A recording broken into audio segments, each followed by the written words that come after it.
બનાસકાંઠાના ડીસા તાલુકાના ડાવસ ગામે બનાસ નદીના કિનારે 120 એકર વિસ્તારમાં રાજ્યના સૌપ્રથમ ઐતિહાસિક મહાવન કવચનો ભવ્ય પ્રારંભ કરવામાં આવ્યો છે,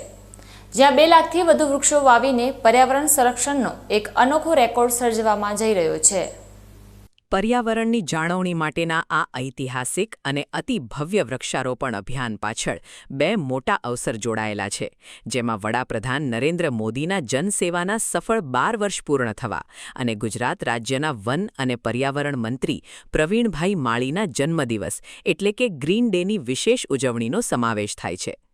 આ કાર્યક્રમની સૌથી ખાસ અને આકર્ષક બાબત એ રહી કે ખુદ પર્યાવરણ મંત્રી પ્રવીણભાઈ માળી કોઈ મોંઘીદાટ ગાડીના કાફલાને બદલે એક સામાન્ય નાગરિકની જેમ એસટી નિગમની સરકારી બસમાં મુસાફરી કરીને ડાવસ ગામે પહોંચ્યા હતા, જેને લઈને લોકોમાં ભારે કુતૂહલ અને પ્રશંસા જોવા મળી હતી। મંત્રીશ્રીએ પોતાના હાથે ડાવસમાં બનાસ નદીના પટમાં વૃક્ષારોપણ કરીને આ મહાઅભિયાનની વિધિવત શરૂઆત કરાવી હતી। આ ગરિમાપૂર્ણ અને પર્યાવરણલક્ષી કાર્યક્રમમાં ભારતીય જનતા પાર્ટીના વરિષ્ઠ આગેવાનો, વન વિભાગના ઉચ્ચ અધિકારીઓ, સ્થાનિક પદાધિકારીઓ સહિત વિવિધ સામાજિક સંસ્થાઓના પ્રતિનિધિઓ અને મોટી સંખ્યામાં ઉત્સાહી ગ્રામજનોએ હાજર રહીને પૃથ્વીને હરિયાળી બનાવવાના સંકલ્પ સાથે પોતપોતાના હિસ્સાનું વૃક્ષારોપણ કર્યું હતું। નરેન્દ્રભાઈને પ્રધાનમંત્રી તરીકે જનસેવાના 12 વર્ષ પૂર્ણ થયા એ નિમિત્તે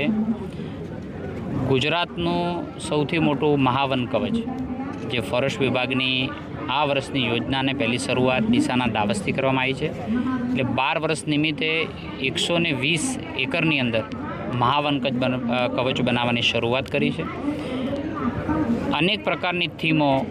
સાથેનું ગુજરાતની થીમ હોય, અલગ અલગ ગુજરાત રાજ્યની જે સ્પીસીસો છે એ ચાહે કચ્છની હોય, ઉત્તર ગુજરાતની હોય, દક્ષિણ ગુજરાતની હોય, મધ્ય ગુજરાતની હોય, એમાં જે થતી સ્પીસીસોને પણ એક જગ્યાએ જોઈ શકાય, એજ્યુકેટ થઈ શકે એ માટેનું આ મહાવન કવચની શરૂઆત આજે ડીસાના ડાવસ ખાતેથી થઈ છે, જેમાં જિલ્લા ભાજપના પ્રમુખશ્રી, જિલ્લા પંચાયતના પ્રમુખશ્રી, બનાસકાંઠાના સૌ આગેવાનો, ચૂંટાયેલા પ્રતિનિધિઓ અને સાથે ગામ લોકો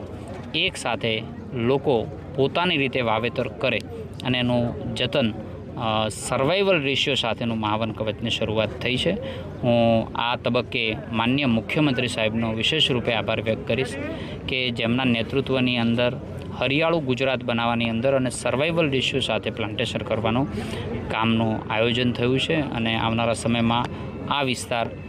બનાસકાંઠાનું ઓક્સિજન પાર્ક બને તે દિશાની અંદર આગળ વધી રહ્યા છે।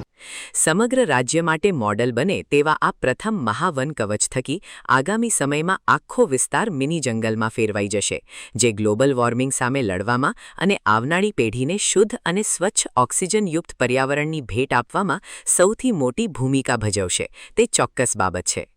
અતુલ પટેલ સાથે Haresh Thakor, BK news channel, Deesa.